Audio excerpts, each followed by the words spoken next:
Mon invité aujourd'hui est Fanny G. Alors Fanny Jacques-André Coquin-Tablon, ça c'est le vrai nom. Ah oui. Ça, je comprends que tu aies choisi Fanny G. C'est beaucoup plus court. Hein, et alors comment ça se fait qu'on a un nom aussi long que ça? Alors Jacques-André Coquin, c'est le nom de mon père. Et Tablon, c'est le nom de ma mère. D'accord. Donc du coup, Jacques-André Coquin, Tablon. Et alors tu es guyanaise? Je suis guyanaise. Et née à Cayenne? Née à Cayenne en 1987, très exactement. Et tu as quitté la Guyane il y a combien de temps? Ça fait... Alors j'ai quitté la Guyane en 2006. Donc ça fait... Ça fait quelques années. 8 ans. Ça fait 8 ans. Et alors, qu'est-ce qui décide une Guyanaise de quitter son pays et d'arriver en métropole? J'avais l'impression de tourner beaucoup en rond. Et je me suis lancée dans une aventure. Donc je sortais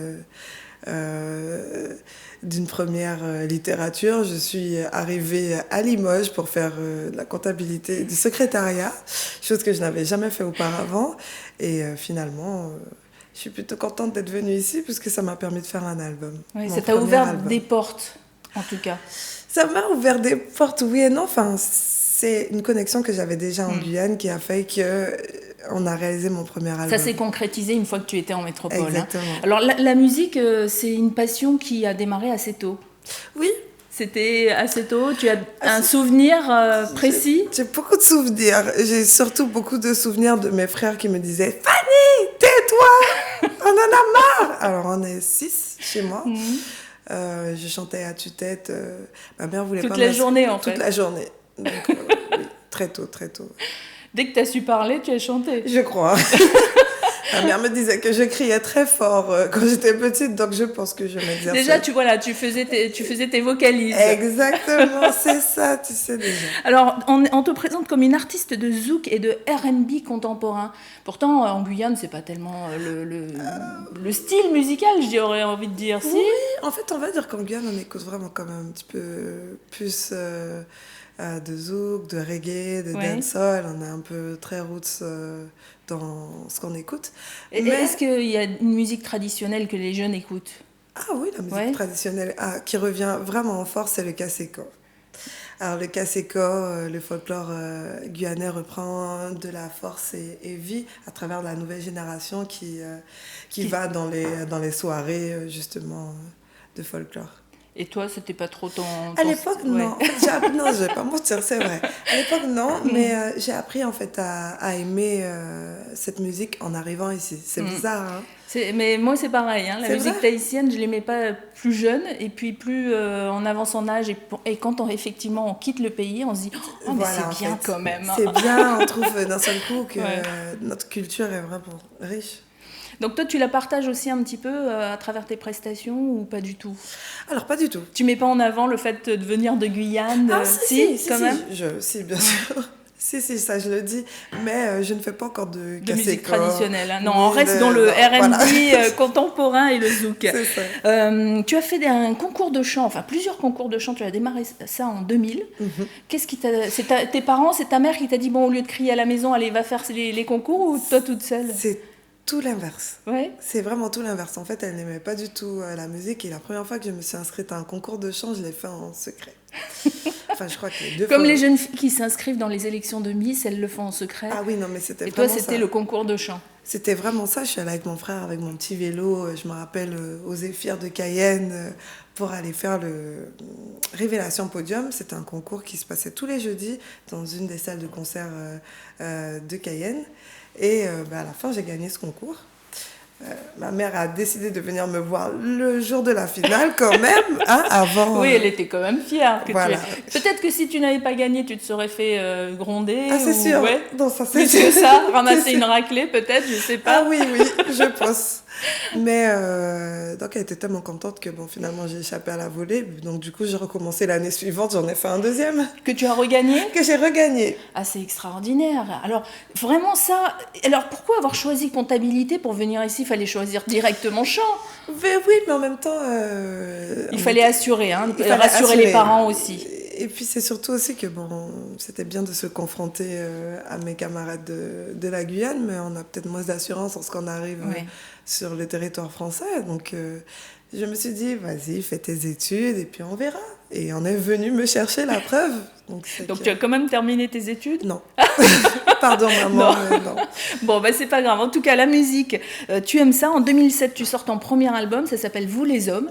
Et c'est un album d'amour ou d'hommage aux hommes. Que racontait cet album ? Cet album racontait, on va dire, entre guillemets... mes rencontres malheureuses avec la gente masculine. Ah, c'était pas un album heureux alors ? Si, oui et non, parce qu'il y a de tout, hein. Tous les hommes ne sont pas... Donc il y avait quand même de jolies histoires d'amour et puis des histoires de souffrance dans cet album. Après, tu en sors un autre, c'est en 2010, donc 3 ans après, et là c'est Secret de femme. Donc là, tu révèles des choses. Ben oui, je suis obligée de parler des femmes après avoir parlé si longuement des hommes sur un premier album.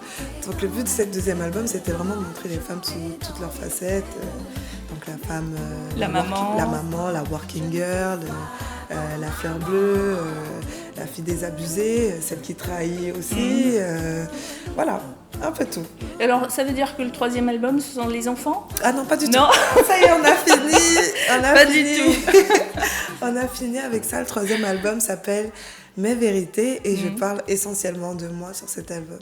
D'accord. Donc, c'est un album autobiographique ? Autobiographique, du début jusqu'à la fin. Waouh. Et alors, qu'est-ce que tu as voulu dire dans cet album ?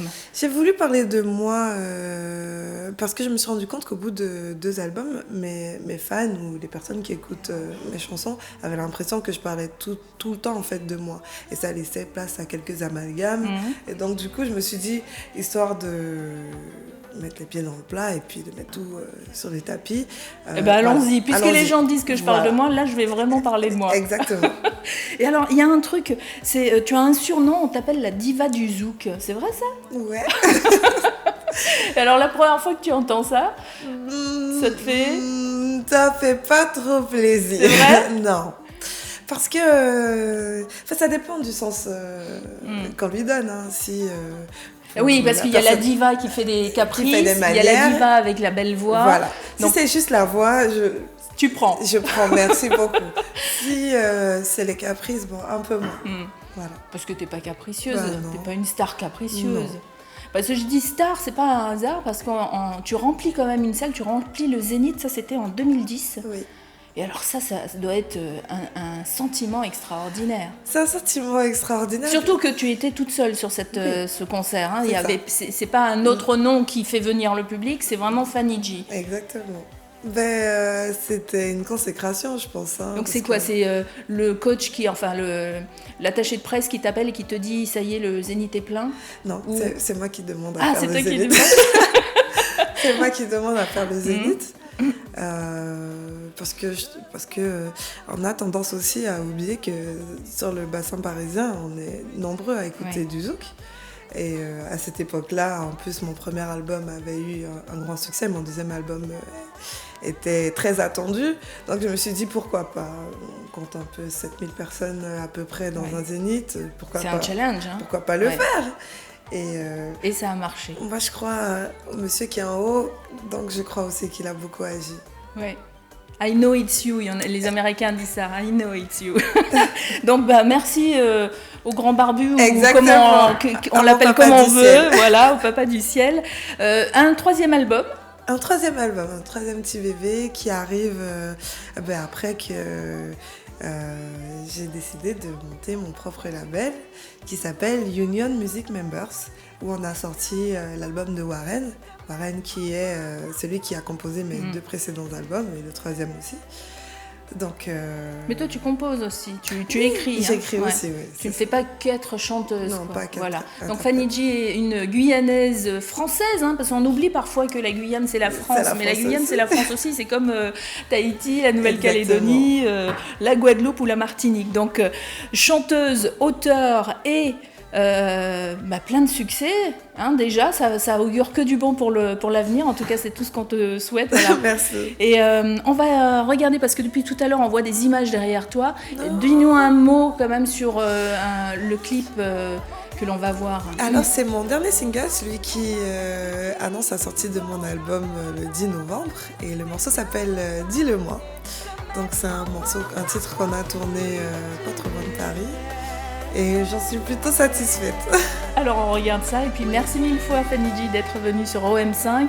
Un petit mot de fin. Je vous embrasse très très très fort. Je vous donne rendez-vous le 10 novembre et à très très vite.